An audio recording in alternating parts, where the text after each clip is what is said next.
Hey, George. Welcome to the show, man. Hey, hey, thanks for having me. Hey, no problem. I really appreciate you joining me.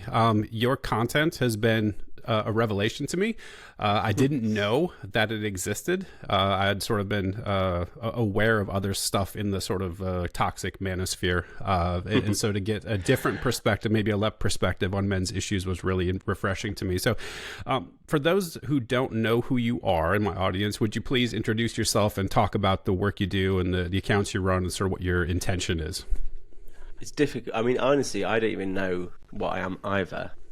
I mean, it's safe to say that I speak about men's mental health quite broadly, but I go a lot deeper than a lot of the people in this area. A lot of people encourage men to talk, encourage men to cry, and that's more or less all you're going to get from them. But I try to understand what is causing problems in men's mental health and male suicide as well. There's obviously lots of different people in this area, like the whole manosphere area. You have the red pillars and the men's rights activists, and then of course the incels and the MGTOWs, and this is very much an on vogue conversation at the minute. I don't belong to any of those groups. I'm alienated from all of them for my individual reasons, and I try not to call myself anything other than George or the Tin Men. But yeah, if you were to refer to me as a men's mental health advocate, I would say you're more or less right. So yeah, let's go for that. Perfect. Thanks. And frankly, I was a little bit nervous to have you on for several reasons. I think a lot of these issues strike close to home for me. And my viewers don't know this yet. I haven't disclosed this, but I've got a long history of trauma. Right, raised by a single mother. My first sexual experience was at age 8, being raped by a friend's babysitter. I had no dad around till I was 8. Then I had my mom remarried. My stepdad was incredibly physically, verbally abusive, emotionally manipulative. It was really vicious. Went straight into the military, and that's basically a professional, allowing yourself to be abused in a lot of ways. Married my first wife very, very early, very young. And she was absolutely Looney Tunes, bipolar, borderline personality disorder, incredibly violent. So a lot of domestic violence in my background, a lot of trauma, a lot of abuse. And I also was raised in poverty by American standards. And so just had all the deck stacked against me. And so when I hear everyone say like, hey man, it's so easy to be a man, right? That doesn't comport with my reality, and I was very happy to be turned on to your content and sort of see some people talking about, broad scale statistical, trends that are stacked against men, right? And I think there's a lot of men out there like me that are having a difficult time, that are suffering, and nobody wants to talk about it. I think it's politically toxic, and people just want to avoid it. It's very, very easy to lob grenades at men and think that everybody is Elon Musk, everybody is Jeff Bezos, all the men in the world are the patriarchy. Meanwhile, there's a lot of people that are really, really going through it. Well, obviously, I'm sorry to hear about. There's so many things in there that are just awful. Like any one of those things would be awful. It sounds like Thank you. An eventful life, and it's amazing how you can talk about it so candidly and so publicly. So you got my admiration. Well, this is the first time. I don't typically tell people this stuff, even in my personal life. So well, I'm honoured you're telling me. Thank you. But you're right that men often don't talk about these things. Men are famously known for not disclosing about various different things they're going through. Don't often share when they're in pain or hurting or they've had difficult experiences. That's sort of well understood and agreed upon right now. And the second phase of that conversation is about, well, how has that shaped the landscape of politics in terms of how do we help these men if we don't know what men aren't telling us? So this is why there's virtually no support for men like you. There's no support for male victims of abuse. There's virtually no support for male victims of sexual violence. So because men are so often reluctant, and understandably so, to disclose, that has created a very one-sided narrative where people seem to think that just because they don't hear these things, they aren't happening, but they are happening. Like I get DMs every day from brave people such as yourself with stories that are just horrifying. And a lot of people seem to think that men have it easy, and there are things that are easy for men, but there's also things that are hard. And one of the things that's hard is that no one seems to really care, or not even care, just don't even know what you're going through. They don't even believe it exists. They don't even believe men can be raped by a woman. Like, in the UK, it's not even possible, legally speaking, for a woman to be convicted of raping a man. Like, still.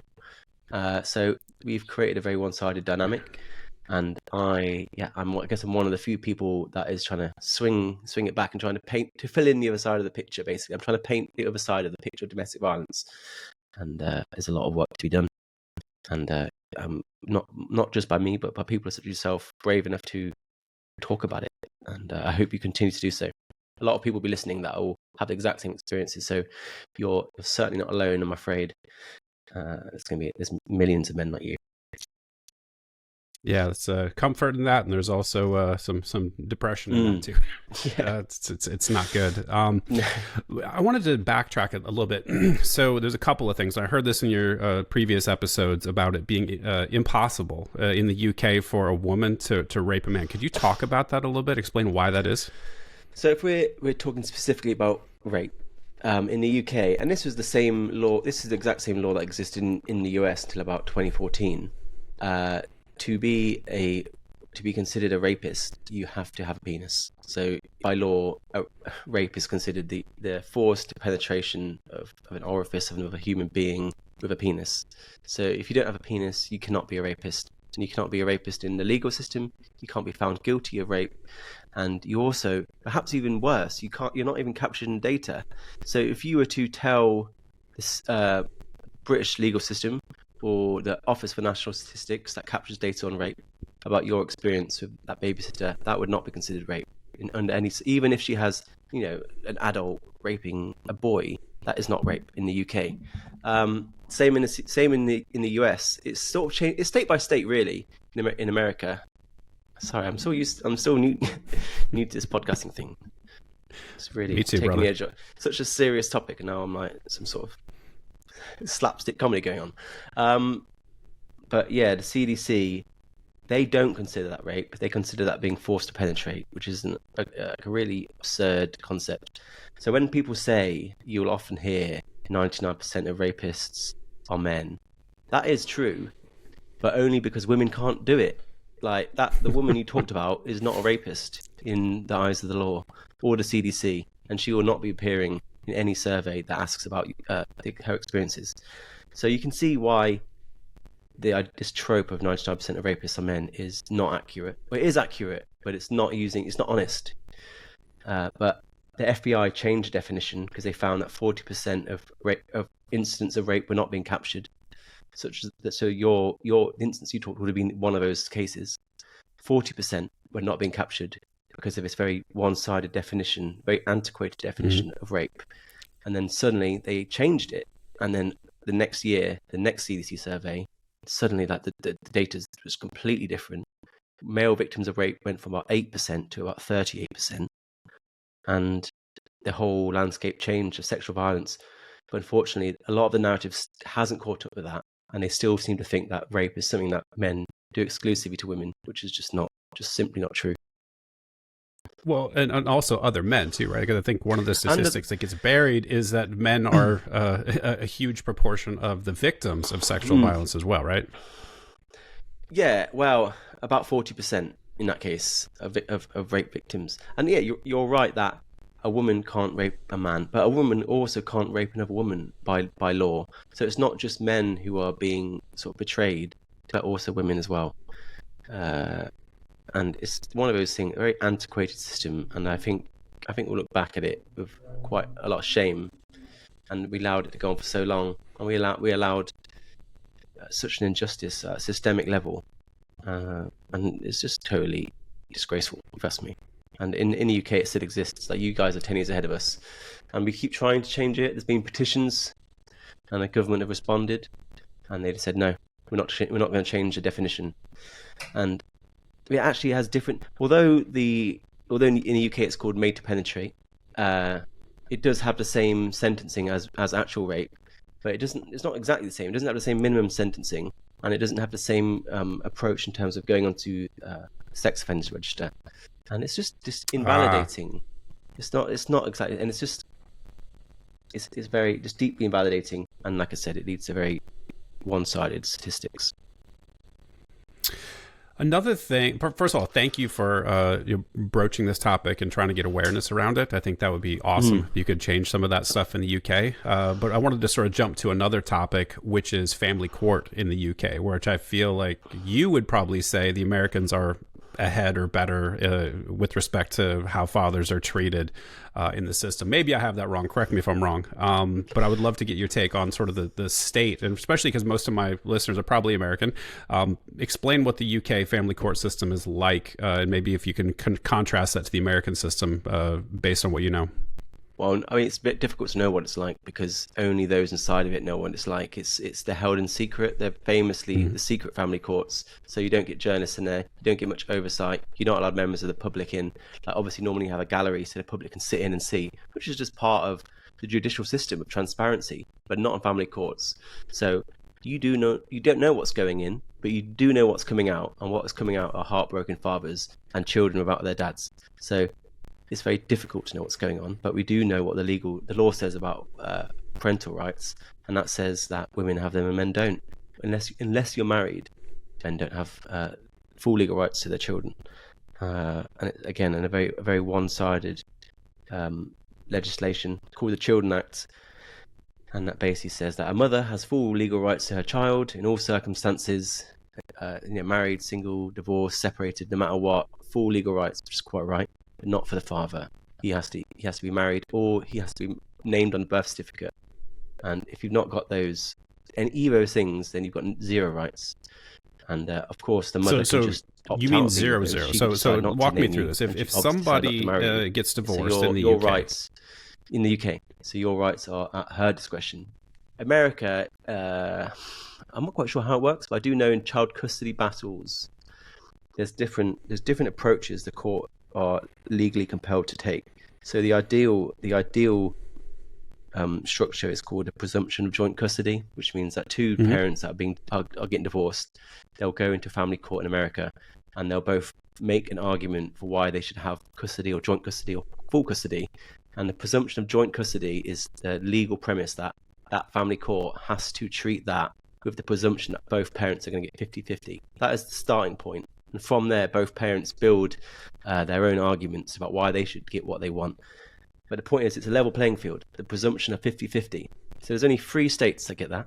Only 3 states. The rest of them, I think 3 states have that. I think 5 more have considered joint custody, which is better than nothing, but certainly not equality.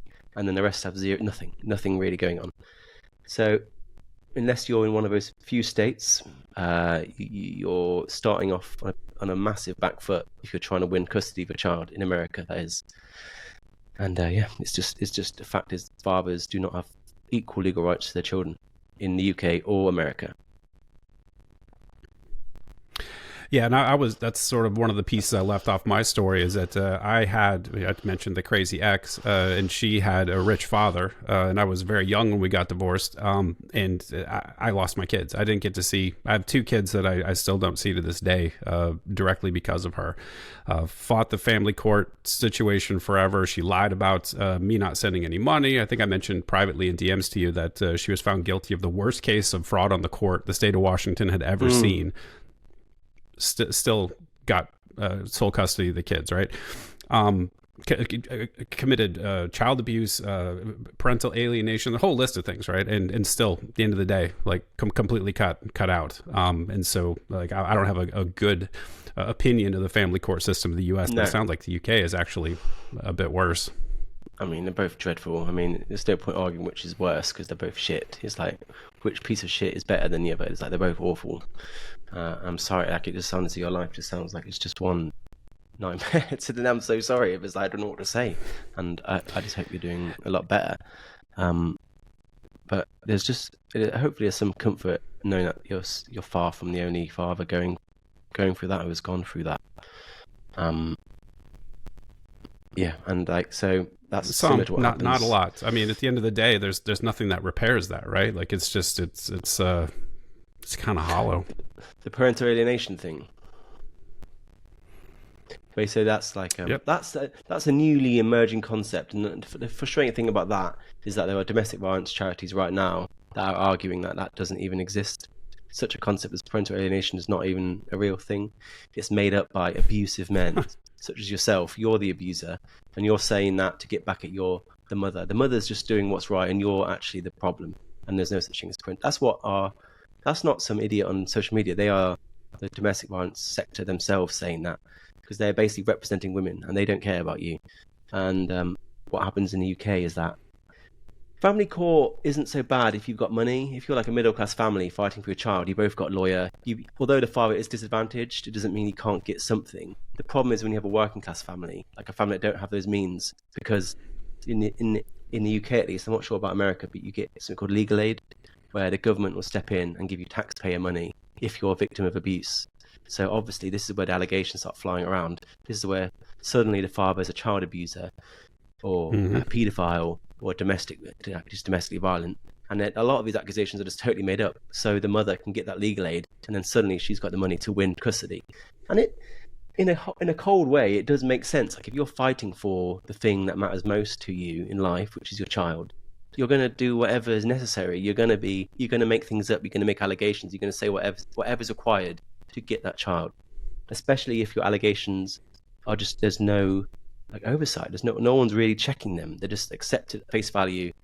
And like if in family court you accuse the father of being a paedophile, that is it. That case is over. Like he's done. They're not going to risk her lying. Like not when a child's involved. So it's a very difficult problem and a heartbreaking one. And I just don't know why, especially in the context of gender equality discourse, some of the things I hear talked about are very trivial matters. Not that, but then I see people such as yourself, and I'm like, why is no one talking about that? The amount of ridiculous things we talk about in gender equality, and yet there's millions of fathers being deprived of the thing that matters most, which is indirectly leading to suicides. I'm like, how is that not a few rungs up the priority ladder? I'm seeing things like women not having enough pockets in their dresses. I'm seeing complaints about Siri being a misogynist. And I'm like, okay, those are issues, sure. But, let's bring them down a little bit. And it's, I don't know, I speak to a lot of fathers like you. And I have a pretty strong hypothesis about why that is being done. So I'd like to get your take. Actually, I want to ask you, do you have a hypothesis as to why this is being done? Because you see it in not just gender stuff, but you see it with racial stuff as well. Like you see very weird articles like being on time to work is white supremacy. And like all this for sort of like, it seems completely out of pocket, right? I think I understand it. And I think I understand why and where it's coming from. I just wanted to get your take to see if you sort of understand similarly to me, or if you have a different take on it. So, I mean, it's just money, isn't it? I mean, the short answer is money. That's the short answer. The long answer is that we are incentivized to find outrageous things to get upset over. I always describe it as like drilling for oil. When we first started drilling for oil, we drilled in the place where oil was readily available and like more or less safe to try and get at. And then we run out of oil. And then we're like, well, we need oil. So then we start drilling in places where it's not quite so safe and a little bit more disruptive. And maybe we shouldn't be doing that at all. And the new currency of our time is social outrage. That's where the money is now. And we've done all the bits where like women are paid the same as men, women have the right to vote, quite rightly. So women have entered the workplace, the big things. And now we're like, well, we need to keep the money flowing in. So let's try to find these other things that are just tearing at the fabric of society, like no longer drilling into the bedrock of the oceans to get oil. We're drilling into the fabric of society, the tectonics of society, and we're causing this massive rift. And we don't need to be like that. We're looking for outrage where there really isn't any, and we're ignoring the places where we should be outraged, such as what you're telling me. And it's difficult to answer that question because I don't know. I don't have that viewpoint. It's a hypothesis completely, but I think it's just about money. It. Everything seems to be about that. Well, I think you're close. I think it's even more meta than that. I think it's power, right? So this is something that I went down a rabbit hole, sort of looking at the university world, because in corporate America, we started getting these, like Robin DiAngelo coming, to speak about DEI or business and, white fragility and like all that. I sort of like started researching some of this stuff, and you trace it back to the postmodernist movement, Foucault, Derrida, and sort of the sort of thought leaders that emerged from that school that are in the universities, and they started the critical theory, right? And then that's where critical race theory comes from. And also queer theory. There's a bunch of these other offshoots, but ultimately it comes down to the constant application of cynical criticism meant to degrade the social fabric. So Western liberal democracy, like that is the enemy, because a lot of these folks are neo-Marxists, and it's like you have to tear down the existing Enlightenment values and the infrastructure and replace that. Has to be burned to the ground, and then you build the Marxist utopia on top of it, right? And so to me, and there's a bunch of folks. Helen Pluckrose is in the UK. She wrote a book with James Lindsay called Cynical Theories. It's an awesome read. Goes into some of the academia behind that, presumably, right? You must have heard about their grievance studies affair. That was just one of the most hilarious. I did. You heard about, oh my goodness. I did. Oh, where they basically so they very much articles. Understand that mindset of academia, because they could publish papers, peer-reviewed papers, and win awards, right? So they've completely cracked the code on sort of some of that stuff. One of them took Mein Kampf, so Hitler's autobiography, and they rewrote it with feminist jargon, so talking about men, and they got published. They were like, "This is brilliant. We love this." Yep. And he was like, "Wow." And like, what else was there? There's one. They wrote one where there was dogs fat bodybuilding. Dogs the having dog sex park in parks is a sign of rape culture. That got published as great academia. Absolutely. There's one about men can cure their homophobia by anally penetrating themselves, and that was obviously made up as well. That got published. Like, people will publish any old shit if it's outrageous enough. That's what we're looking for. We're not looking for, like, a lot of these journals aren't looking for like rigor. They're looking for outrage. Because it's money. Well, hold on a second, though, George. Hold on a second. This is really important. And if you listen to, Peter Boghossian, James Lindsay, and Helen Pluckrose talk about when they first started, that's not true. It was not just outrageous, because they started with outrageous shit, and they realized that they kept getting rejected by these journals, and they realized that there actually was some internal consistency to these the way these people thought. Like I said, that's where it goes back to the postmodernism, which posits that we can't know anything of objective reality, and everything in society is just power games between groups of people, right? That's the core tenets of postmodernism.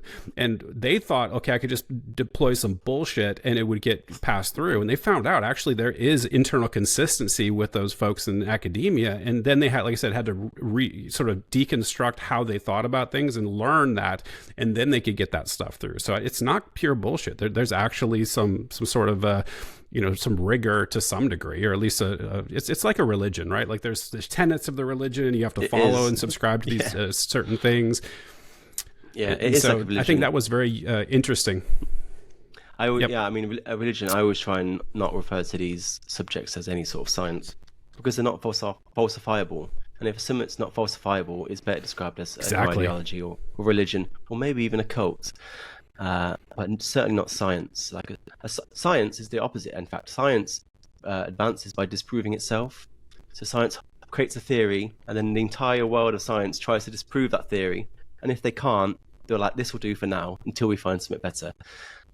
Or it is disproven, in which case it's thrown out straight away. And science advances by falsifying itself. Whereas these movements you talked about, social justice, feminism, critical race theory, they advance by protecting itself from falsification. It changes the theory itself to protect itself from being proven wrong. It doesn't hold itself up to the scientific method, and therefore is not a science. And therefore intentionally I'm super not interested in. Yeah. Intentionally so. I'm not sure if you're aware. Have you heard of standpoint epistemology? No, but I'm looking forward to you telling me about it.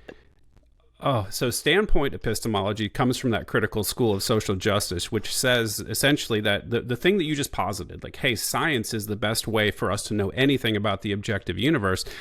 They say, no, there are different ways of knowing. And then objective truth, like I said, doesn't matter, doesn't exist.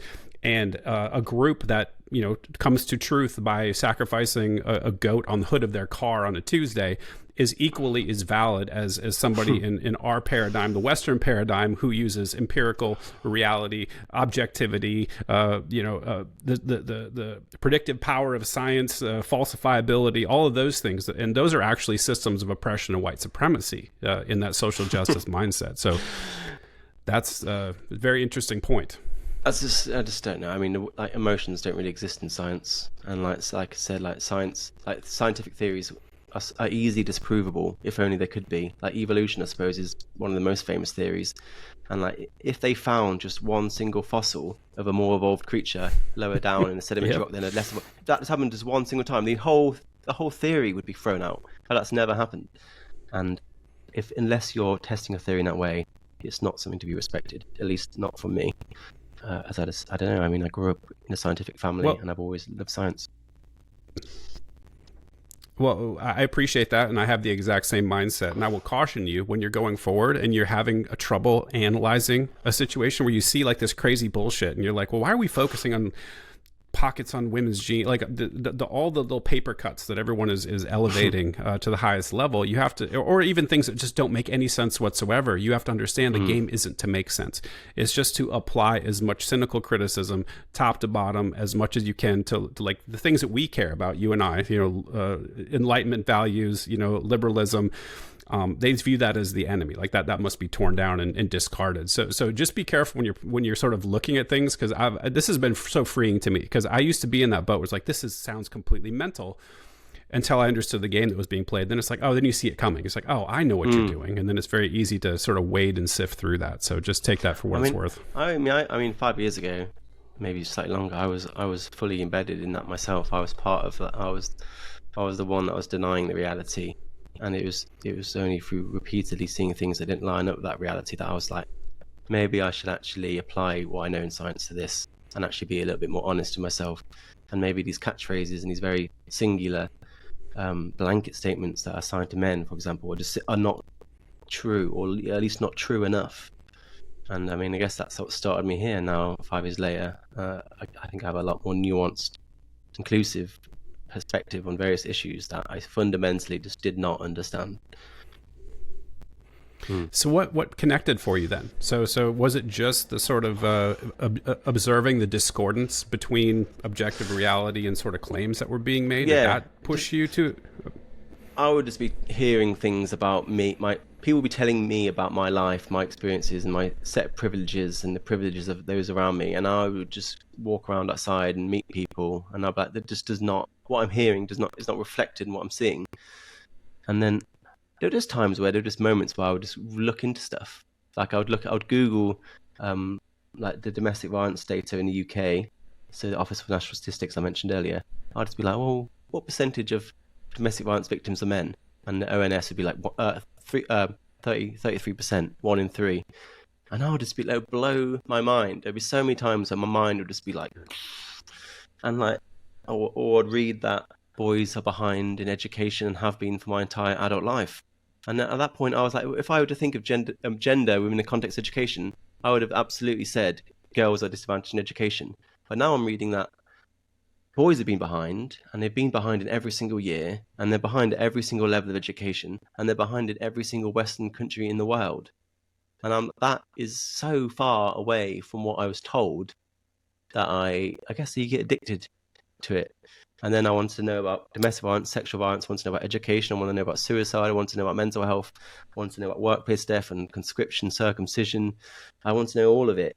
And like, there are very few people like me, because these are very unpopular issues to talk about. But objectively speaking, as a creative content maker, it's great. It's great that no one wants to talk about this, because it just means I've got so many original things to talk about. It's like the garden of forbidden fruit from which no one wants to eat, and I've just gone straight in and I've just eaten all. And it's I mean, everyone's like, how do you post such original content every day? And it's because there's so much to say. There's so much to say. Exactly. And it's great. I mean, I'm sure there's I get messages all the time from like men and women saying that I talk about this all the time with my my family and friends, my partner, and we really enjoy it. It's some amazing discussions coming out of it. It's so thought provoking. And I'm like, yeah, a lot more interesting than not enough pockets. Yeah, like women. Yeah, sure, exactly. Women don't have any pockets, but America doesn't have a single abuse refuge for men. I mean, 2, in fact. There were more pockets on a pair of women's trousers. No, there were as many pockets on a pair of women's trousers as there are abuse refuges for men in the entirety of North America. There's a fact for you. Wow. Now, which one of those is more critical, do you think? Yeah, I mean, The you'd second think one. so. Yeah. Yeah, you certainly would. And the thing that I was thinking about is like, because I've been in that situation, I've been like a subject of horrible domestic abuse and had to leave the house, and there was nowhere to go. I've slept at my office. I've like did all sorts of stuff, right? Mm. But I also think about the way a lot of men, their mindset is, at least mine for sure. And people I know is that like, well, you just got to buck up. You got to figure out a way to move forward. And I didn't have anyone help me. I didn't have anyone reaching. I didn't even tell anybody. I was embarrassed. Like you, something that you hide, right? And I think most men are in that mindset. It's like, no, I got to bear this alone. I've got to, soldier on. You have to just do what you have to do. A lot of people, yeah, that is true. Men are about 2.5 times less likely to disclose their abuse than a woman. Women are, obviously, there are many women that also don't speak about their abuse, which has to be mentioned. But men are even less likely than that. And a lot of people blame men for that because they're toxic or they're stoic or they don't want to be weak. And I'm like, you don't understand the context which you're talking about, where a man who goes his entire life without seeing a single man being abused on the TV ad, who won't see any campaigns about victim violence against men. They'll see violence against men in films portrayed as a joke, like sexual violence against men in prisons, a joke. Like it's never discussed in a meaningful, compassionate way, or grown-up way, or any sort of compassion whatsoever. And like men are marinated in this culture where people simply do not care, and they are not made visible. There are no, like I said, 2 shelters for male victims of abuse in all of North America, none in London where I live. And I'm like, obviously men are never going to even, not only are they not going to talk about abuse, they're not even going to recognize it themselves. Like, so many men are being abused without even realizing what it is because they don't see it. Like, as Gloria Steinem said, and I'm not in a habit of quoting her, but she said, to be it, you've got to see it. And I was like, yeah. And we never see male victims of abuse anywhere. Only in the context of them being the butt of some sort of joke is when we see them. So I'm totally unsurprised that people such as yourself felt shame, confusion around it, but that is absolutely not your fault, and nor is it the fault of the men who might be listening to this right now if they feel the same way. Yeah, 100%. Couldn't agree more. So how do you think the Johnny Depp Amber Heard trial, being so public and so worldwide, shaped the landscape here? Did nothing. I mean, it didn't do much, did it? It really showed that even if you're one of the most powerful men on the planet, which Johnny Depp is, you still will not get justice. It doesn't matter how many images, testimonies, videotapes, like there's videos of him like literally unconscious in hospital, almost dying, like black. You still don't believe him. You had after that trial, after she was found guilty of lying about him, for which there is no actual solid evidence whatsoever of any instance of physical abuse, certainly emotional and verbal abuse, which has to be acknowledged too, but zero evidence, credible evidence, of any physical sexual abuse by Johnny Depp towards Amber Heard. So much the opposite way. No one cares about that. Even after that was proven in court and streamed worldwide live, which I think was a great idea, and I reckon that's what he wanted to do, just so the court of public opinion would be on his side, which it more or less is, but not entirely. Yeah. Even after that happened, there was a massive open letter signed by, I'm going to say, at least 150 different feminist organizations supporting Amber Heard. They were supporting her, and they wrote, and that was after the trial, and it was an open letter, and they were like, read it, like, the world doesn't understand violence. And I'm like, if anyone doesn't understand domestic violence, it is the people signing that disgraceful letter. And I hope that letter is immortalized for the rest of time. So in 20 years, when we can look back at this, we can hold up that letter and be like, every single name on this should be absolutely ashamed of themselves. Because those charities are leading to deaths. The narrative they are portraying of domestic violence being a one-directional thing is leading to tens of thousands of deaths of both men and the women. And it's a disgrace. A true disgrace. So real quick, so I don't mean to interrupt, but what do you mean by the men and women? Like, I could see negative outcomes for the men with respect to suicidality or various things. Like, what do you mean with the women in the picture as well? Great question. I mean, there's women that abuse other women. Like, the most abusive relationships are bisexual women and lesbian women. But also, there's because abuse is in itself often bilateral, meaning both partners are doing it. There's a cycle of violence, what people talk about, and that is both partners feeding into a cycle of violence. It escalates. You know, arguments becomes shouting, and shouting becomes shoving, and shoving becomes slapping, and slapping becomes punching, and then keeps going. And because you're not actually giving men such as yourself the ability to escape into a refuge, which do not exist for men, as we've talked about, that man is increasingly likely to fight back and eventually maybe even kill his wife in self-defense. So that is a well understood phenomenon called battered woman syndrome, where a woman finally snaps and kills the husband who's been abusing her. That certainly exists, but absolutely exists in reverse.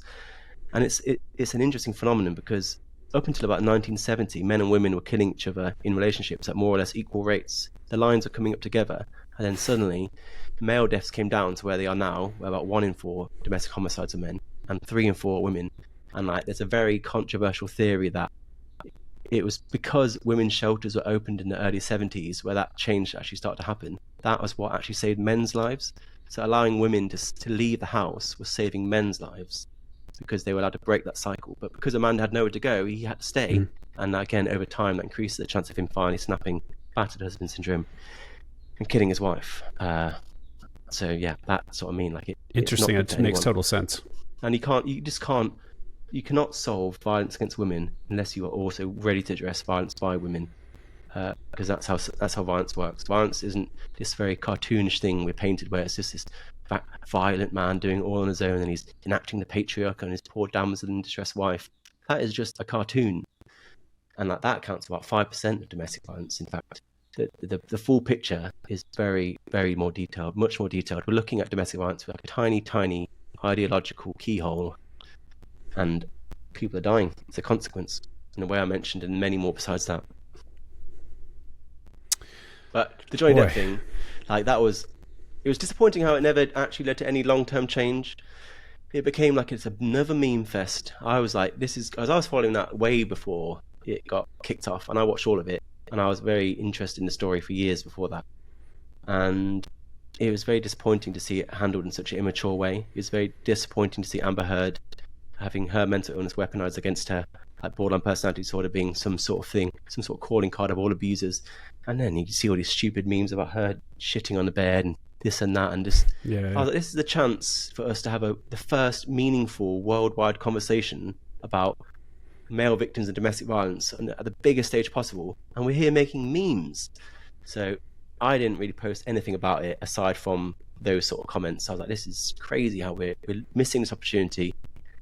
And more broadly, although Johnny Depp, what he went through was awful, there are many men that are going through the exact same thing that are not multimillionaires, that are not rolling into the court in a limousine, having gifts pass through their limousine window, people literally cheering him on outside.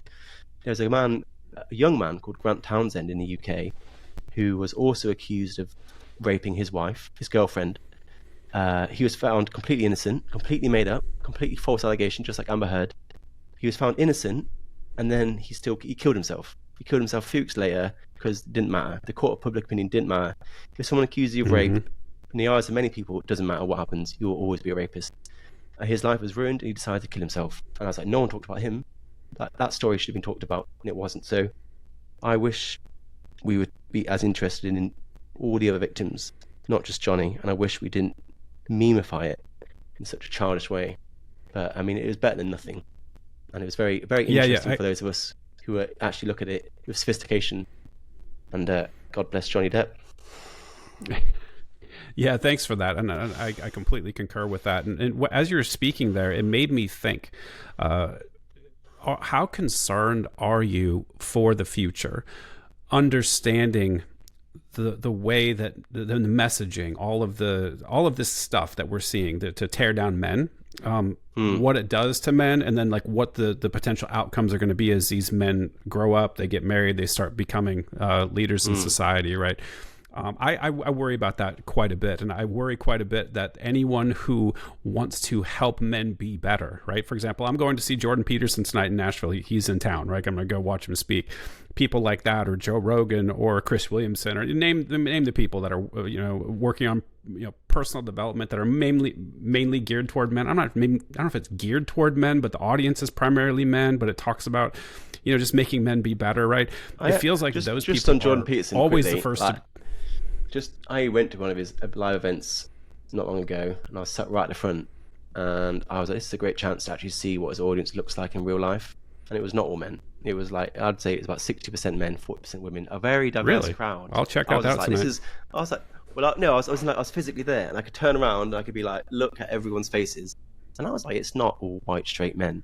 So they definitely speak about men, but they're not Yeah, necessarily confident they're speaking just to men. I think there's a lot of women that are interested in these conversations too, because they care about men, quite rightly so. Yeah, what I'm Sorry, saying, yeah, go even on. if you say I'm trying to help men, right? Like, and it's, it's like you talk about, like, just because I say I'm talking to men doesn't mean I don't care about women. But folks that will actually articulate in public, like, no, I actually care about creating or helping men improve, become better people. Like, it seems like that's something everyone should be able to get around. The fact that we're not rallying around that, and people view these folks as persona non grata. These are the bad people of the world, and it's all about tearing down. Like, I really worry about the societal impact. I think it's going to be big, and I think it's coming, or it's imminent, right? I just want to get your take on that, because to me that keeps me up at night. Yeah, we all pay the price of our own failure ultimately.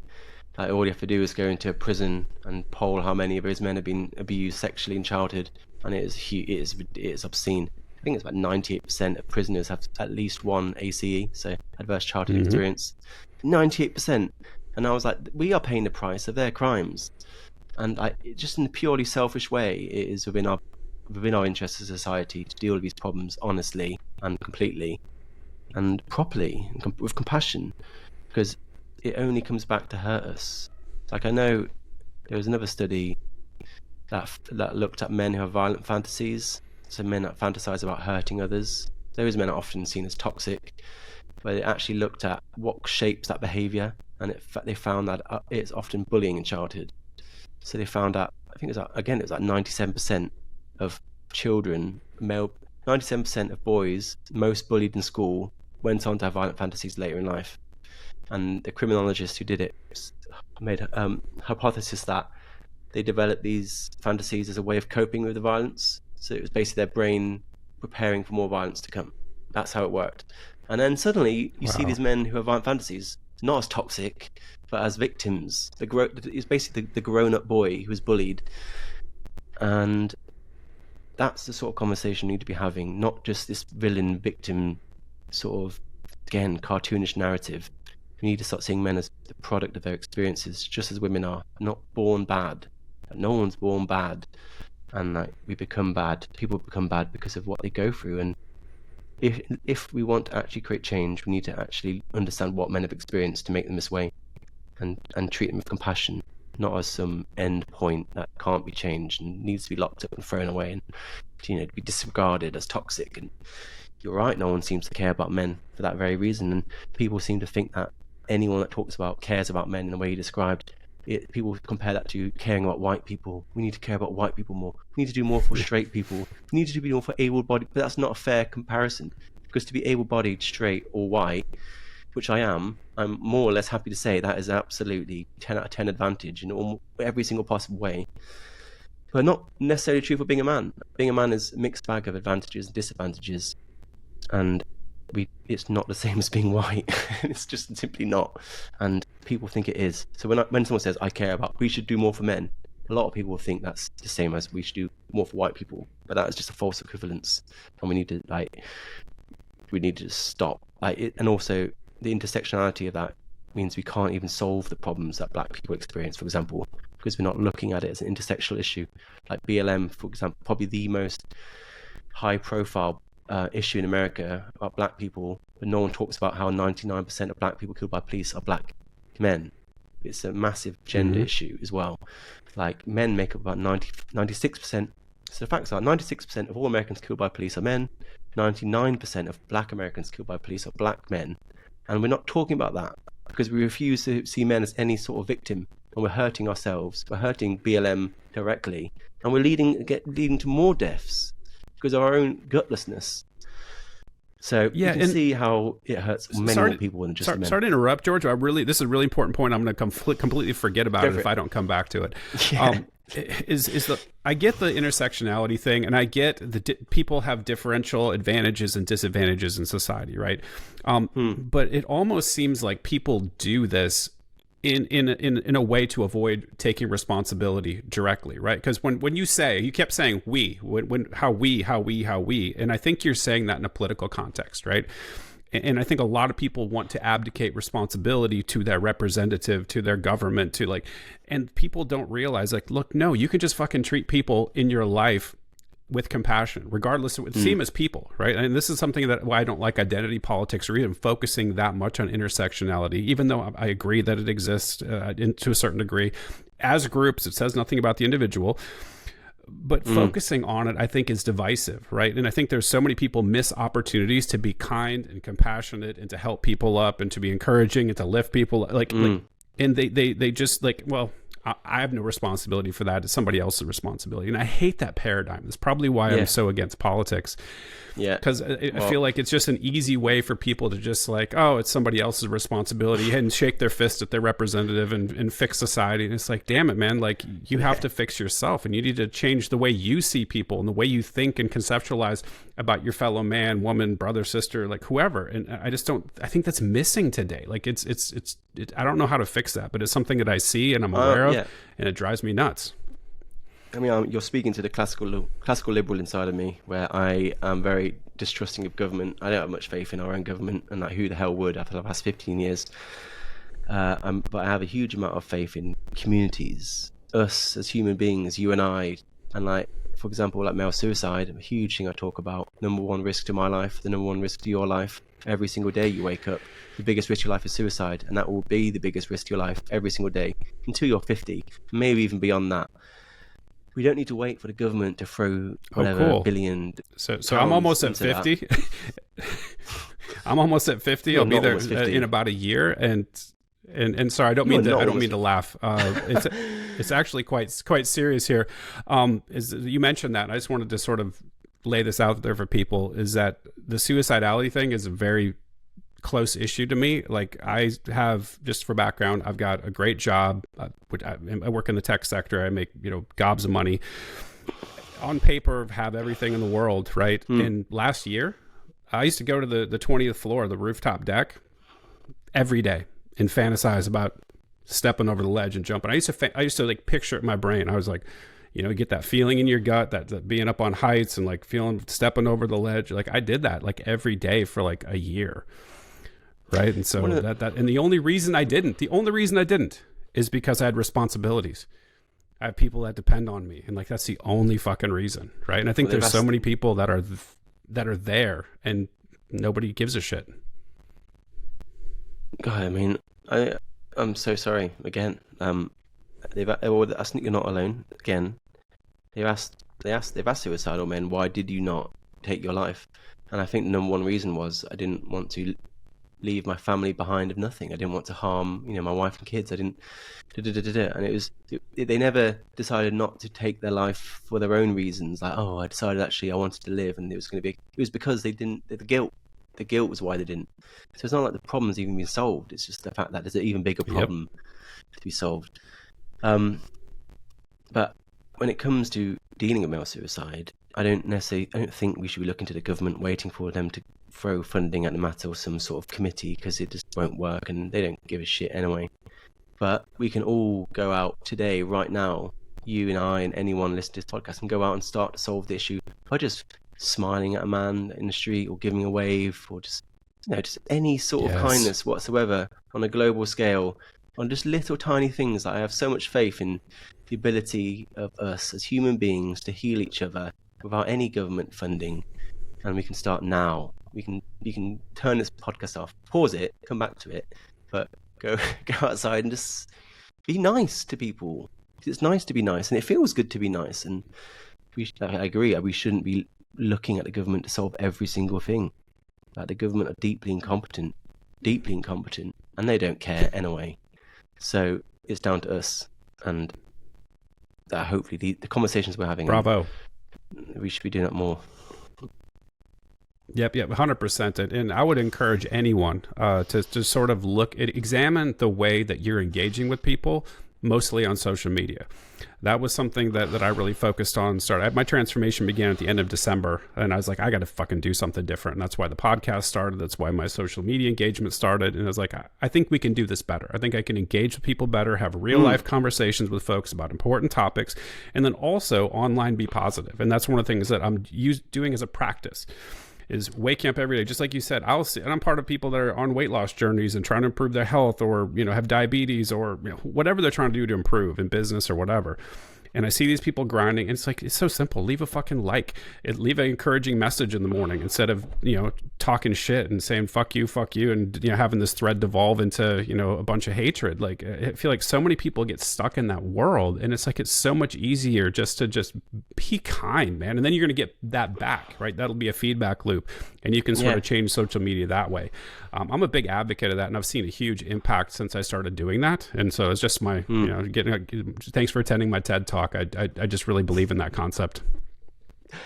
I mean, and also we can do a lot better to understand the unique ways in which men often disclose their own pain and distress, and especially suicidality, because a lot of the ways in which we think about distress and mental health are based on how women display it. And like, you're a great example of the way men display distress and even disclose suicidality. Like, men often display these things in very flat, pragmatic terms in a way that just doesn't seem to be that important, but it is important. A lot of men talk about these things when they're drunk, like just with friends, as like banter, but they're actually disclosing real things to people. They're talking about how they feel like killing themselves in such flat ways that they just go under the radar, because we don't see distress in the same way. We don't see it in the same ways we see women doing it. Like, same with like self-harm as well. Like, one of the ways in which women self-harm is often through like things like cutting. I have a lot of experience. My former girlfriend self-harmed. Mm-hmm. I say former like she died. She's fine. We broke up. But men self-harm in different ways. Like, men do things like punch walls or get into fights they can't win. That's how men self-harm. But we see that as something else. We see a man punching a wall as an act of violence or intimidation, but it's actually an act of self-harm. Right. And same for the incel crisis itself. Is like, we talk about how they can harm others, when in fact the biggest danger is to themselves. And we need to actually seriously take on this issue of mental health in men and see it for what it is, and treat it for what it is, and not see it through the same view as we see sort of women's distress. So how do you think we can change it, right? So like, everyone, like you and I at least agree, like we should be doing something different here. So what is that thing? Everyone seems to think the solution is men talking, but I would go a step further, and we need to stop asking and acting, and listening to what they've got to say. Everyone's just like, men can talk, and then a man's like, oh, well, I was abused, and then we're like, well, men can't be abused, and it's like, well, now I'm not going to talk ever again. And like, we need to actually shut up and listen to what they're saying, and like, understand it and act upon it. Like, act upon it. And this is where the government does come in many cases. They need to actually act. Like, if a man's like, I'm losing my child in family court because the system's corrupt, him saying that isn't going to really change anything. Maybe it'll make him feel better. Maybe it'll help him deal with it, because the fact he's disclosing. And disclosing is obviously good too, because it helps you deal with the problem. But it doesn't fix the problem, because the next day that man still won't have his child, and he will never get his child back until the system is fixed. So men talking is excellent, but us listening, asking and acting is more important and part of a more complete solution. And that's what we need to do. That men can't do that on their own. We all need to be part of this change. We all need to listen to them and put aside our presumptions of what men are, what aren't, all these privileges and the idea that men are advantaged in every single way. We actually need to like start again and actually listen to what they've got to say and let go of our presumptions. And that's my TED Talk. Perfect. That completely makes sense. And so let me ask it a different way, or ask a secondary question, because you sort of framed that with what can men do. Like, I'm thinking more societal level. So maybe I can ask specifically, what do you think women need to do differently than they're doing today? I mean, I have tens of thousands of women following me, and they are doing excellent things already. But I would just be the same answer. Women need to listen to men. Like, and when men speak, you listen. Like, we keep saying men can talk, but we tell them what they can and can't talk about, and like, that's not what talking is. We need to actually give them the full space and actually listen to them. And what do women need to do? I mean, we'd have to be more specific. There's loads of things that women could do. I'm not sure if they're as different enough from what men should do to be worthy of their own answer, but I would say as a society, here's some food for thought, right? Is like conceptualization around masculinity, what it means to be a boy, what it means to be a man, right? So I think you've talked in the past about, vast majority of educators are female, right? So these boys are being raised in these, elementary school and, until they go to university, primarily by women in the classroom. And then there's that whole thing where it's like you have to, behave more like a girl, right? Like, it seems like there's a feminization attempt towards little boys that are growing up. And, I experienced some of this growing up, not as much. I think it's happening more now based on what I'm hearing. But there's this sort of, like you said, labeling everything that's masculine as toxic, right? And so, like, boys should actually behave more like little girls. And so, like, I guess one of the things that popped in my mind, and I want to get your thought on this, is like women accepting boys and men for being who they are intrinsically, right? It feels like, from my perspective, there's a lot of pressure to not be genuine, not to be yourself, not to be the, these things that we have evolved, over years, right? As a species, like, we're sexually dimorphous. We know this, right? Women on average tend to behave in a certain way. Like I said, it says nothing about the individual people. This is aggregates. Men tend to behave in similar patterns over here, right? And it seems like it's okay and celebrated if to behave like a woman, right, or a girl or whatever. But if you are a boy acting traditionally masculine, right, in totally natural, normal ways, that's bad, and we have to change that, right? So that's kind of what I was angling towards, right? So I wanted to get your thoughts on sort of society's view on that. Oh yeah, and okay. Well, in that case, I'd definitely encourage women to open themselves up to the idea that men and boys are not the same as women and girls, and we don't display in the same way. We talked a little bit about how men display distress in different ways, and suicidality in different ways, and disclose pain in different ways, and need help in different ways. But also boys aren't the same as girls either, especially not in education. Like for example, in school, one of the reasons why boys are behind is because they're marked down for the same work. So a boy and a girl of equal ability, the boy's marked down, the girl's marked up. Boys and girls have the same behavior, the boys punished more harshly. And that's because most teachers are women, and most teachers see life through the eyes of a woman, and boys aren't quite the same as that. So often boys are marked down because they behave badly, or they seemingly behave badly, but they're not behaving badly. They're just not interested. They're bored, disengaged, because the way we educate kids in that instance is more geared towards the way girls learn. And boys just don't find that very interesting. I mean, I was one of those boys. I played up all the time, not because I was stupid or bad, because I was bored. And we blame the boys like we blame the men. We blame the boys. Try harder, work harder, stop being such a knobhead, apply yourself, stop being so naughty. And we never actually ask, maybe we're getting it wrong ourselves. Maybe the schooling is what's failing. Boys are doing great, but we're failing them. And we're failing them because we don't see the individual ways in which boys try to learn or behave. And we haven't built a system around them. Although we claim that the system is built for men and boys, it isn't. Not in every single way, not in education at least. And I suppose if I was a woman, I would ask that if I was to speak to a woman, I would ask that she tries to see the subtle differences between men and women, girls and boys. And although they're different, they're not different value. Obviously, we're all equal value. We're not the same. And it's okay to be different. And yes, some boys are more like girls and some girls are more like boys. That's fine too. But like you said, in general, we are not the same. And that's okay. Doesn't make you toxic. Yeah, I would agree. Well. I think being okay with differences, including differences in outcome, right, need to be tolerated, right? I think you've talked a lot about the STEM stuff, and I want to delve into that a little bit, and then we'll get there.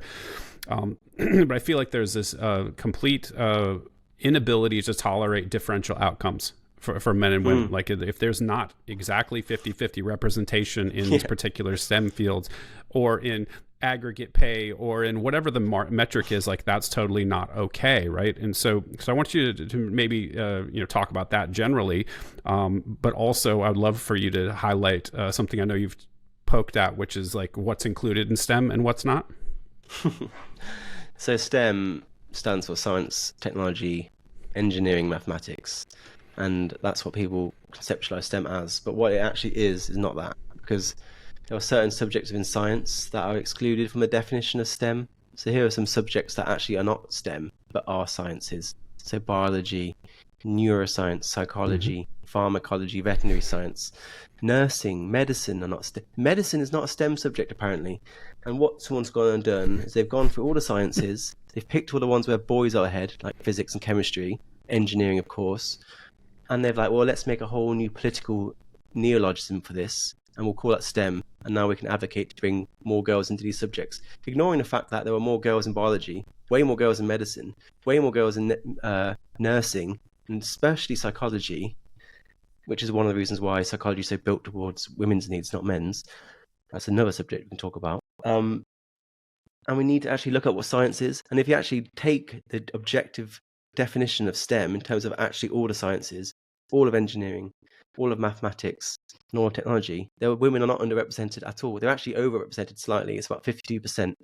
And it's just lies. It's just political lying. It's just manipulative. And it's right. It was interesting how we only seem to give a shit when the outcomes are seemingly favouring men. And when they're favouring women, they're not a problem. In fact, that's often celebrated as some sort of achievement, as a good thing. I remember I saw a video recently where I said to you, like, boys are behind at every stage of Western education. They've recently fallen behind in South America, so Latin America. So now girls are ahead there as well. And that was, I saw articles, films celebrating that. The World Economic Forum was celebrating it. And I put a comment saying, why are we celebrating boys falling behind girls? Shouldn't it be equal, 50-50? And they blocked me. They blocked me. I was like, that's an honest question. Another example, I talked about one recently where like someone was complaining very recently, the other day, there's lots of articles in the news about piano playing, where men dominate. Yeah. Men dominate piano playing, largely because they have enormous hands. There's an advantage to being a man playing the piano. It's plain and simple. Partly biological, partly socialized. Doesn't really matter. It's a problem to be solved, apparently. 80% of piano winners are men. And everyone is, beating their chests, shaking their fists at the sky, screaming at the parapet. But no one talked about how in violins, 75% of winners are women. And it's almost the exact same problem, but in reverse. Nothing. No one cares. And I'm not saying we should care. Maybe women are just better at violin, and that's fine. If anything, it's almost the opposite, because women sort of have smaller hands and more nimble, dexterous hands. So I imagine that'll give you an advantage in violin. But it's just an interesting thing how men are ahead in piano. This is a problem to be solved. Women are ahead in violin. No one really cares. And that's just a great example. And that's across the board too, right? Because you can look and you will never, ever, ever see an article that says, oh my gosh, women are overrepresented in the field of medicine. We need more male doctors and nurses ASAP. We need to, that never happens. And, or like, the old adage about bricklayers, like 98% of bricklayers are men. It's like nobody's saying we need to equal the playing field in those. It feels like it's only in high prestige, high earning categories where they're still behind and they're trying to sort of push that thing even further. So it definitely strikes me as disingenuous. All the war in Ukraine, like the tens of thousands of Ukrainian men and boys and Russian men and boys being killed in the most brutal way possible, ways in which we can't even begin to imagine. Zelensky's just signed a new law lowering the age of conscription from 27 to 25, I think it is. No one's asking to bring women in. No one, let's bring that 50-50, shall we? No way. And going back to STEM, although in the political concept of STEM, men are overrepresented, the fact of the matter is the full picture is that in at least 2/3 of degrees, women are overrepresented. And like you said, never hear that. Never. And like I said, women and girls are ahead in education at every stage, in every country, and have been for 3 decades or so. I don't hear anyone talking about that apart from, you and I right now. No one cares. And it just goes, it's completely antithetical to this trope of patriarchy where it's a society built by men for men. And it may well be built by men. It is built by men. Most positions of power are filled by men, but that doesn't mean it's built for men. That's a very different thing altogether, because it clearly is not. Because these things we're talking about wouldn't exist if it was built for men. It's built by men for mostly women. And again, very unpopular to say, but doesn't mean it's wrong.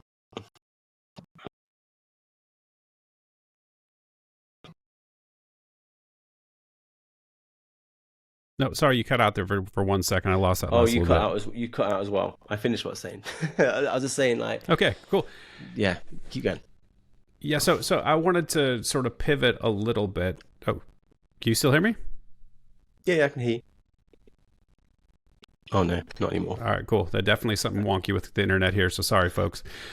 I wanted to pivot and ask, and this is purely speculative, but do you believe that people actually believe this stuff largely? Right, all of the tropes, right? The cartoonish stuff, the men are evil, the patriarchy, like all of this stuff that you hear. Do you think people actually believe it? Do you think people repeat it because they're afraid of being perceived as a bad person or being on the wrong side or the wrong team? Lack some courage to stand up and maybe throw their hand up and say, maybe it's not exactly like that. Like, I want to know like what your thoughts are. And I know like, understanding is purely speculative. I mean, there's certainly people that do believe it. I mean, of course there are, but I'd say most people don't believe it. Some do, most don't.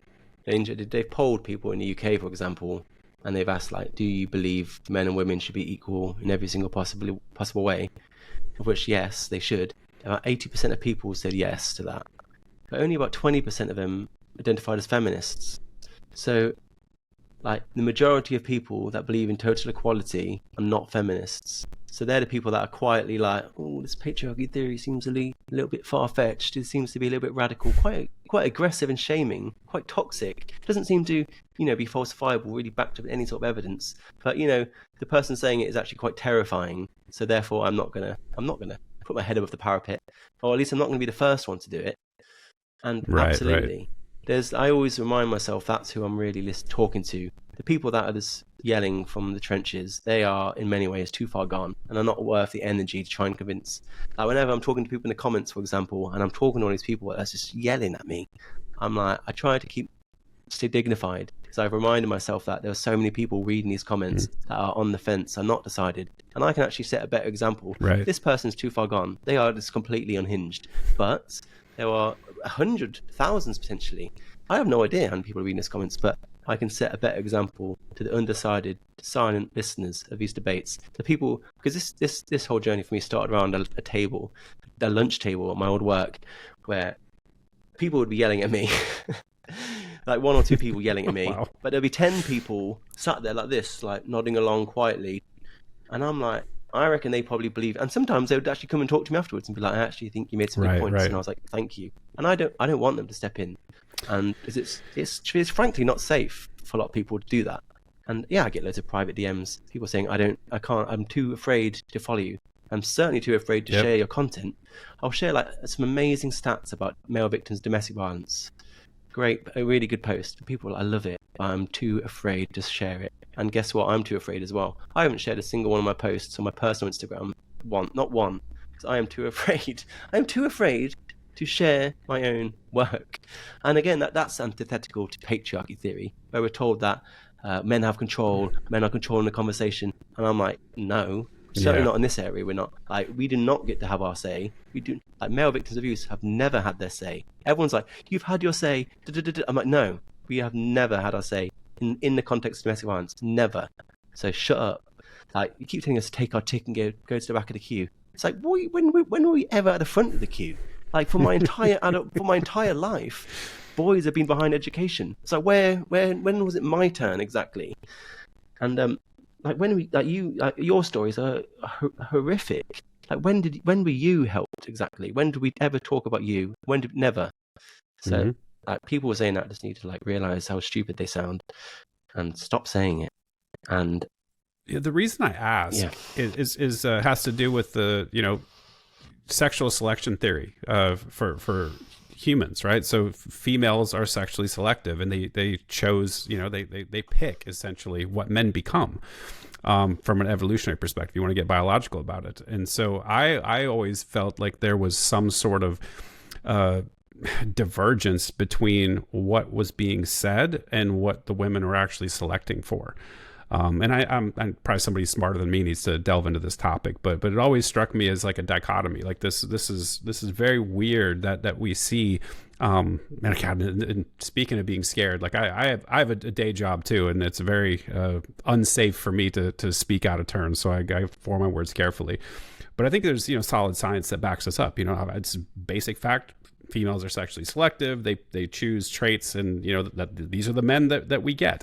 And so I think there's some component to this where it almost feels to some degree like a shit test, to where it's like, are you actually going to, I'm going to say these things to you.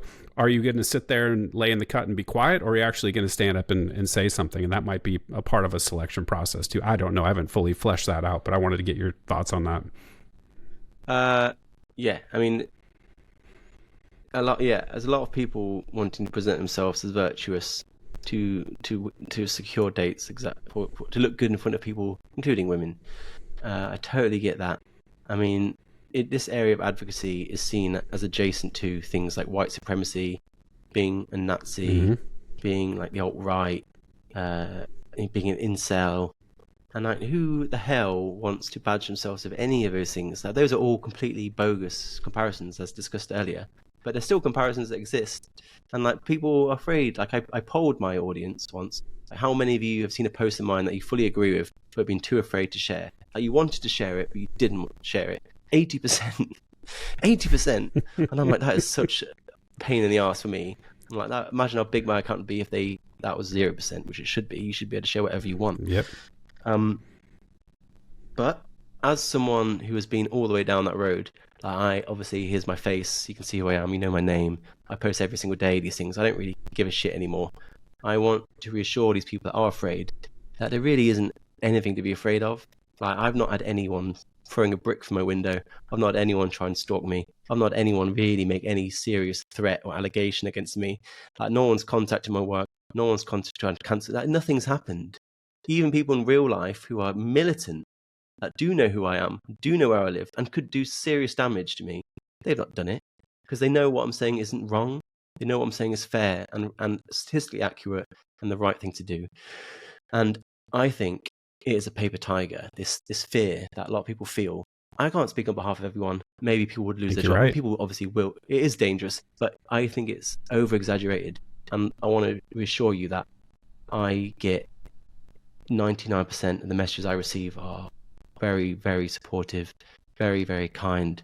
The comments you said to me, thank you. And that's the sort of thing I get every single day. It's a massive privilege. Everyone's like, how do you do this? It must be so difficult. And it's tempting to be like, yeah, God, it's so, oh my God.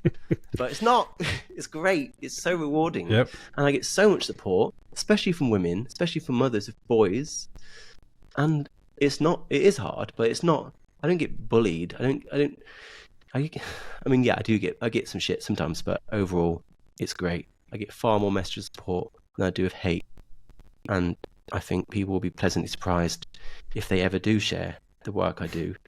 I think people will respond a lot more positively than you might think. I do understand why people are afraid, but it's better than you think. Well, thank you for that, because like I said, I had a little bit of trepidation coming into this conversation. It feels difficult to navigate. But what I think should come through from people who have listened to my prior episodes, watched my content on social media, like I'm a good faith actor, right? Like I'm a dad of 3 girls at home here, right? Like I'm married to my wife. I've got four ladies in my house here, right? Like I care about being better for them and for helping other people be better generally, which should impact everybody. Like, so that's not a gendered issue. It's for all of society. We should want people to be better, to be kinder to each other, to lift each other up across all the boundaries, racial boundaries, sex boundaries, gender identity boundary, whatever it is. And the fact that would be, torn down or somebody would attack that, I think it looks worse for those people that are attacking than people like you and I who are like trying to have genuine good faith conversations and bring important information that might not be, highlighted in the mainstream media. Yeah. I mean, yeah, same. I mean, the biggest role models of my life have mostly been women. I have met so many amazing women on this journey, and I knew so many amazing women before it. Like when I think about the voice of the Tin Men, that I think is the voice of my mum.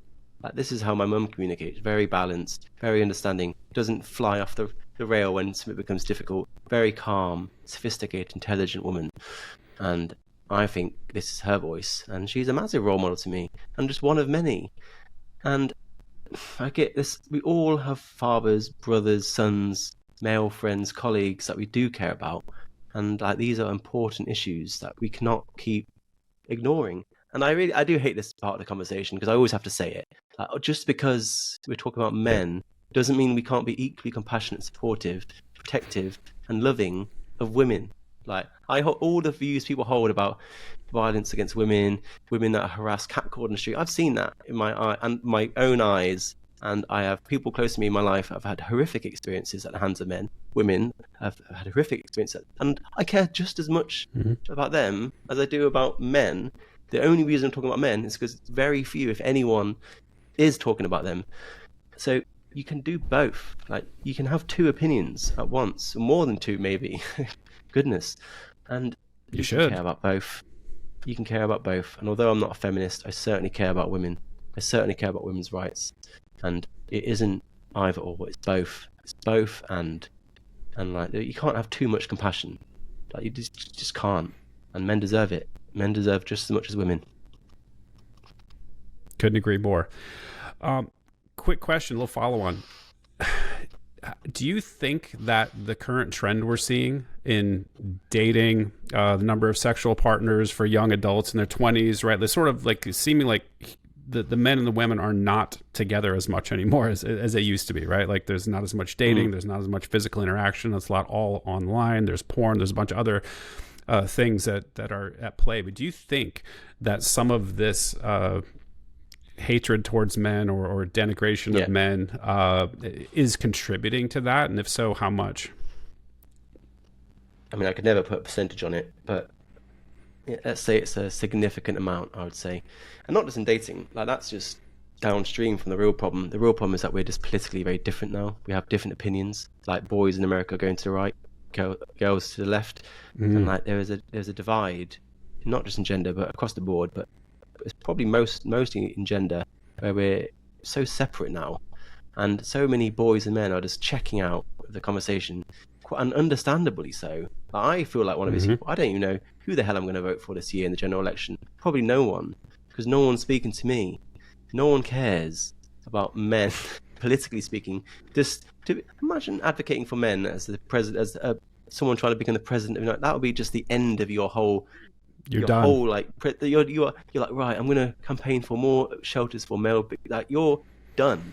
But Obama, like, a proud feminist, and like quite, and it's just again another thing that's very antithetical to patriarchy theory, where the actual leaders of the world are proud, quite rightly proud, of what they can do for women, how they can help women, how women's issues are important. But you never hear that for men. You won't see the Biden agenda on men and boys because it doesn't exist. But the Biden agenda of women and girls certainly does exist, and I'm glad it does. Same for Obama. And it is political suicide to say any of these things. Still is. Hopefully that will change. But it doesn't make sense. And boys and men are sick of it. And it doesn't need to be this way because there were so many. That's another poll I did. I asked my left wing. I'm left wing. I asked my left wing male followers, do you even know who to vote for? Do you feel alienated? And I think it's 80% just had no idea. They were like, don't know who to vote for. No one speaks to me. So there's this massive cohort, especially on the left, of men and boys who are just totally disenfranchised, do not know what to do. No one speaks to them. They could be scooped up. Like a political party could scoop them up and win their votes. And that can win an election, I think. That could be the difference. Like the margins in elections are so narrow. If a politician did advocate for men and boys, all these things, I think it could actually be a benefit to them. And the opposite side of that is that what happens if we don't do that is that these men and boys go somewhere. They've got to go somewhere, so they go over to Andrew Tate and all those guys who are just basically exploiting them for their own benefit. They're seeing these lonely men, these sad men, these men that feel lost, and they're like, ka-ching, and they're just assholes. I hate them. I hate them for all the reasons that everyone else hates them, but I hate them for my own personal reasons on top of that, and that's because they make me look so bad. Because you're just another Andrew Tate, and I'm like, I despise Andrew Tate. Anyway, I promise there's you that. got to be, no one's telling you that honestly. Come on. Yeah, said this Jordan Peterson.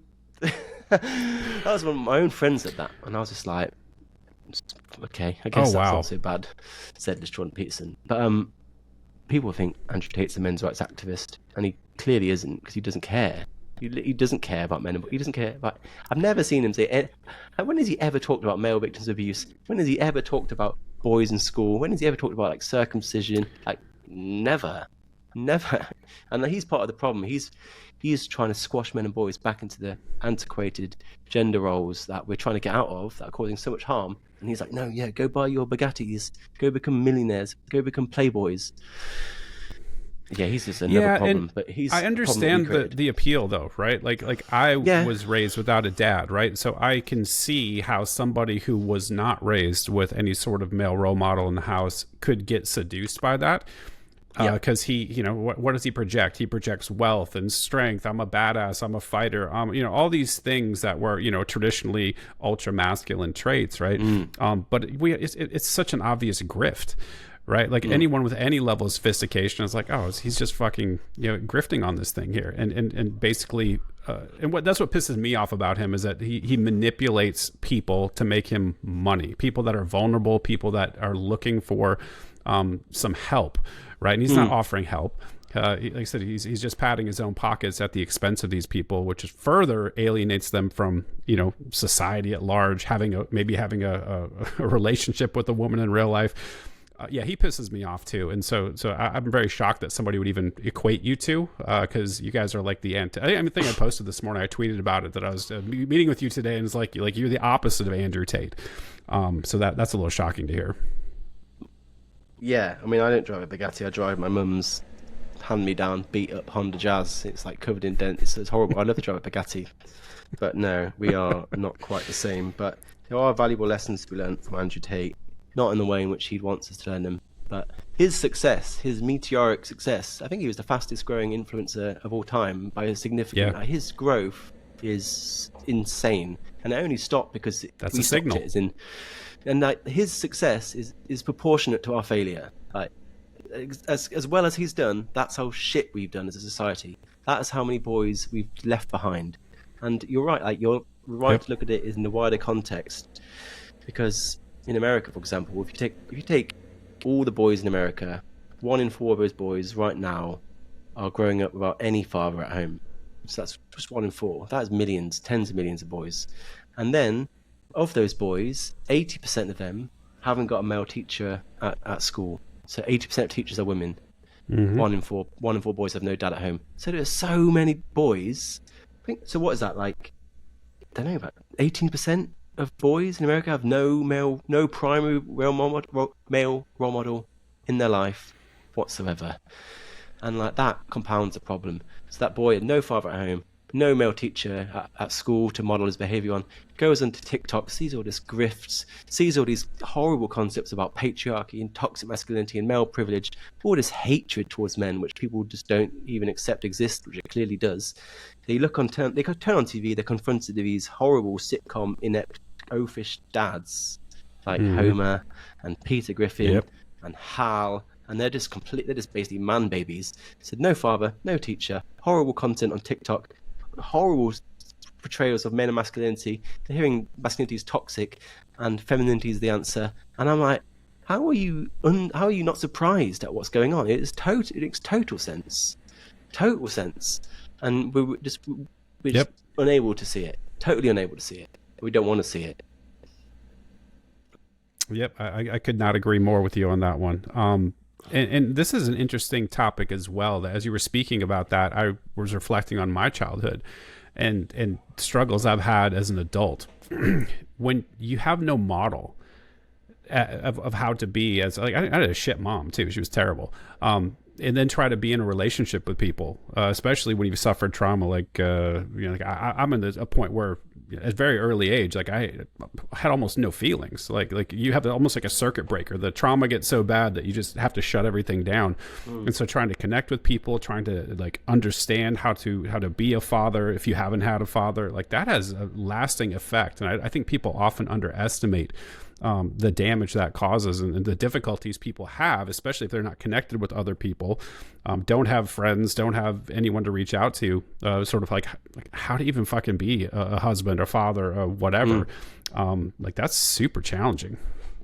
You heard about, it's a really interesting true story about elephants, which is like one of my favorite animals ever. Elephants are amazing because they're so smart. They're so smart and compassionate, a huge emotional intelligence too. They're one of the animals where they could actually have greater emotional intelligence than a human, like an orca, for example, same deal. Anyway, it's a story about elephants, true story, Kruger National Park, poachers poaching elephants. So what happened was a bunch of elephants were taken away into a sanctuary to repopulate the elephants, and then they're going to get brought back to Kruger. Kruger's a massive safari park in South Africa, people don't realise. And it worked really well. The elephants were back. They were like, let's bring those elephants back to Kruger. Mission success. They had a helicopter to lift up the elephants to carry them back to the Kruger, but the big male bull elephants, the biggest of them all, the men, I guess, the helicopters couldn't lift them up. The winch wasn't strong enough, so they were like, well, let's leave the big ones behind. We'll take the women and children, I suppose, the female and the juvenile elephants. We'll take them back to Kruger, and it'll be fine. We'll leave the bulls behind. Problem solved. Apart from it wasn't solved, a whole new problem arose where park rangers a few months after that started to find basically dead rhinos, big game animals that were basically have no predators whatsoever, just dead on the floor, gored to death, not eaten. They seem to be killed for sport. And they were like, there aren't many dead rhinos around in Kruger National Park, so the park rangers like, well, let's watch actually what's happening to these rhinos. And they found out that it was basically marauding bands of young male elephants that were going around just killing rhinos for fun. And they were the same elephants that were taken away from their fathers, from the sanctuary. Their fathers left behind, and then a few months later, basically because they hadn't been socialized, so I suppose the equivalent in elephant terms of testosterone is musk. And an important part of a young juvenile male elephant going through musk is to understand how do you deal with these really complex emotions, this aggression. And that's where the big bull elephants are essential to the socialization of the young male elephants. So they were like, let's go get a bigger helicopter, bring the bull elephants over, which they did. Guess what? Problem solved. No more goring, no more violence on the elephants, and they all lived a big, happy elephant life afterwards. And I'm like, it's impossible to hear that story, which is a true story, and not to see that within the context of like violent crime, knife crime in London, for example. Serious problem. And so many of those teenage boys that are doing these things with knives, they come from fatherless homes. And like, we can't just cover our eyes and ignore that forever. And we need to see it as like, we are the elephants. We need our fathers. We need good, committed fathers, loving fathers who are respected and admired and have equal rights. And we can't then just blame them for what happens as a consequence of this incessant denigration and this incessant betrayal and failure on our behalf. And that comes back to how it's like, it's a society problem. This is a social problem that we all need to solve rather than just throw it at the feet of men. So let's bring back our elephants. Then you get the articles written, why are there no good men out there? Like, yeah, exactly. I always think it's hilarious because like I'm pro-choice, like strongly pro-choice. And when I saw Roe Wade, I thought it was amazing when everyone was like, where are all the men? Where are all the pro-choice men gone? And I'm like, you said, what happened to no uterus, no opinion? A minute ago you were saying no uterus, no opinion. And now you're saying, where are all the men? And I'm like, you just told me no uterus, no. I'm like, you can't have it both ways. And it's disappointing that this anti-male bigotry that is prevalent in the left, including even pro-choice, that because it's made a gender thing, ignoring the fact that American men are more or less roughly the same as women in terms of when it comes to pro-choice, pro-life. They have similar values. Yep. You're basically, the pro-choice crowd are just alienating half of its own support by engaging in this pathetic anti-male bigotry with these stupid memes about men shouldn't be making laws about women's bodies. I was like, well, guess what? Kay Ivey, whose signature is on the most punitive anti-abortion law ever written, the governor of Alabama, she is not a man. she is literally a woman, and she is literally writing the laws. Yep. And like, you can't escape from this ideological like tunnel vision where you just hate men and you'd rather lose women's rights than let go of it. And I was like, that's how this bigoted radical feminist view is actually hurting women's rights. And it's a disgrace. And no one can see that either. It's crazy. And it's disappointing that women have had to lose their rights and they still haven't realized it. Yeah, I couldn't agree more. I want to pivot a little bit and ask, and this sort of comes from, I was listening to your chat with Chris Williamson from like 8 months ago or something, where he had given the talk in, was it Dubai or Qatar or something like that? You know, I don't know the context exactly, but essentially the question was like, okay, if these guys are terrible, right? The Jordan Petersons of the world and whoever that would be in the, trying to help people improve, or particularly maybe a scene is associated with men and boys.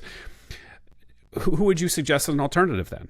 Right. So along that line, I would ask you, like, in this space, I'm asking you particularly, who else should we be listening to? Right. Like, because you mentioned, I can't remember the researcher's name that you had worked with. And there's got to be a bunch of other ones. Right. And so I've just recently come onto your content and I want to know, like, where else should I go? Like, who are some other voices that we can amplify and maybe listen to get a fuller picture here? I mean, I love Chris. No, he's a good friend of mine. I actually texted him an answer to that question not long ago. Like, it took me about 6 months to come up with an answer. And I was like, I actually have now got an answer to who I think is a great male role model today, in a way that is a masculine male role model, who is also a very loving and sweet man. And Keanu Reeves. Like, Keanu Reeves. Oh, yes. He is so wonderful. Like, everything he does is wonderful, wholesome, brilliant man. But he's also very masculine. But he's got everything. And he's been through so much pain and trauma, like loss of like family members, like partners. I think he lost his child, and he's become he's become the most incredible, loving, masculine figure who's not like fragile, like Andrew Tate has to beat his chest and walk around with his top off. Yeah. So Keanu Reeves, I realise he's not in this space, but he is a lovely man, and I watched the Arnold Schwarzenegger. Well, I mean, even a role model, that's well. fine. Like, that's great to highlight, because I didn't even think about that. But when you mentioned it, and he's also a person that I've never heard anyone say a bad word about. No, man or woman, right? Like, I've seen a video of him, someone sneakily filming him on the tube once. He was sat on a chair, and then some woman came on the tube, and he jumps out of his chair, and he like gives up his chair, like a little tiny thing. Didn't even know he was on camera. And I'm like, he's a multi-millionaire, one of the most famous actors in the world. Just jumping up. Why is he even on the tube, first of all? And he's just giving his chair. No, he doesn't. He's probably doing that every single day without anyone realizing it. And I was like, it's all about what you do when no one's watching. It's how you should be judged. And like, what a better way to be judged than that? I was saying, I also watched the Arnold Schwarzenegger Netflix documentary, and I found him to be quite a role model. Like, he's obviously very masculine, but he's also very grown up, very thoughtful, and very competitive. Like, there's nothing wrong with being competitive, and he channels it in such a powerful way. I thought he was great, and even when he made mistakes, like he was had an affair in the documentary, he was just took full accountability, didn't blame anyone else. He was like, what I did is wrong. There's no excuses. It was wrong. And I was just like, he can't go back and change what he did, but he's taking full accountability there. He's not giving any excuses. And so Keanu Reeves, Arnold Schwarzenegger. I mean, they're two good role models.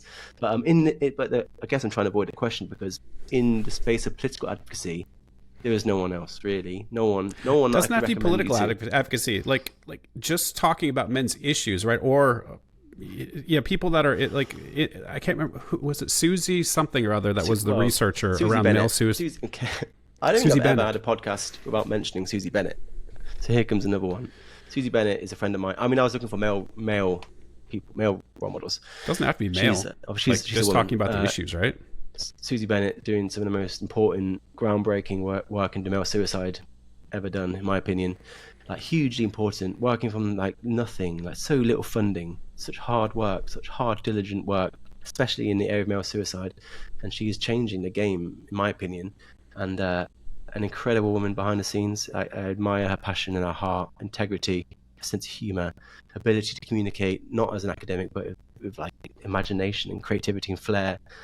And she's doing it for so many good reasons. And what I love most about her work is that she gives the microphone to suicidal men and bereaved families. She's like, too much of male suicide advocacy is about what we think. Men are constantly talked about, but never to. We never actually listen to what suicidal men have got to say. We just constantly give them a catchphrase. We seem to give them these really simple one-word like toxic masculinity. That's the problem. We never actually ask them what they're going through, and if we do ask them, we never listen. But Susie's work is all based on the personal testimony, experience, life experience of suicidal men, bereaved families, and that is it. Like thousands of them, thousands and thousands, all across the world, and it is amazing research. So Susie Bennett, if you've got some money you want to give to someone, give it to Susie Bennett. And I'll give a shout out to Warren Farrell as well. He's pretty great. He's not very active anymore. He sort of started this whole movement off.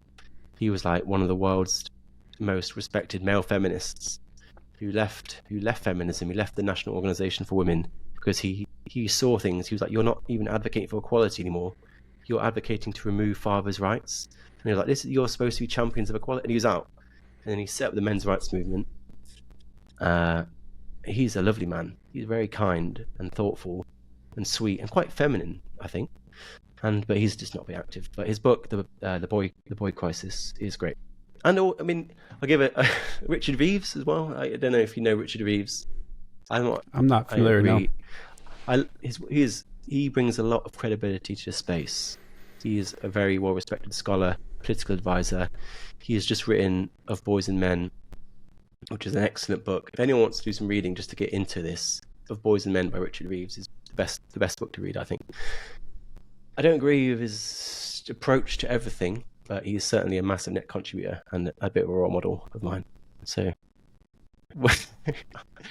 Richard Reeves. Actually, that's not a negative in my view. I think more people should be able to say that. Like, if somebody's contributing something of value, like, I feel like there's this pressure to like either you 100% agree with everything someone says, or you have to disavow them. Like, that's a weird thing that's evolved lately. And it's like, can we just take the parts that we find valuable and resonate with those, and not worry about the stuff you don't agree with? Stop expecting to agree with everyone, every single possible thing, all the time. It's just when does that ever happen? And it's not that I disagree with what he's talking about. It's the way he presents the information. I don't agree with it. Like, he'll constantly talk about these issues, the importance of these issues within how it benefits women. So what we talked about earlier about how this is a benefit to women, but he sort of leads with that. He's like, well, if you want good, strong men in your life, these should be important to you too, which is not. He's not wrong, but that isn't the primary point. This is for men, and this is for their own benefit within their own right. And I've asked him this. I'm like, why do you do that? And he's like, well, I'm trying to speak to women, trying to tell them what they want. And I'm like, do you think women are that selfish that they'd only care about this for their own benefit? I was like, I'm telling you, like, I get hundreds of messages from women. I have tens of thousands following me, and no, they've never messaged me asking me, how do I benefit from this? They've always asked, how can I help men? So, Richard, stop saying that. It's not effective. You're just alienating people, men and boys and women, and it's not right. Women care about men for men's benefit. Yeah, it almost feels like proactive self-defense, right? Like, you're laying down the defense before you get started. Like, no, I'm not a bad person. Well, he's a lot more vulnerable than me. Like, I get no money out of this. I've got no funding, no partners. I'm not the one getting invited onto big TV shows. So he has to be very careful with what he says or doesn't say. So I get it. He's sweetening the pill, as they say. But I don't give a fuck. Yep. I'll just say, I've got nothing to lose. I've got nothing to lose. So nice. It's great. It's liberating to have nothing to lose, because you can say exactly what you think is right and exactly what you think is most beneficial to the most amount of people, regardless of personal cost. But I do like Richard Reeves. All right, man. Read his book. I will certainly take that away. I realize I've kept you like half hour past our scheduled time, dudes, but I could probably talk to you all day, but I want to be respectful of time, and that's probably a good place to leave it. So, man, I really appreciate you joining me today. It was super interesting and really, really enlightening conversation. You want to tell people where they can find you? The best place to find me is on Instagram at Thetinmen. So all one word, TheTinmen. And from there, you can go on Discord, there's Twitter, there's Patreon. actually. Newly Patreoned. Go support him. So yeah, please. Yeah, I mean, I have said I have a few Patreons, but really, it's not huge. But it's not. Yeah, that's why I'm Instagram. Perfect. All right. Well, hey, thanks so much for stopping by, and I hope to talk to you in the future, man. Yeah, likewise. Bring me back. I'd love to do another one. Thanks, Brent. Will do. Bye-bye, man. Bye-bye.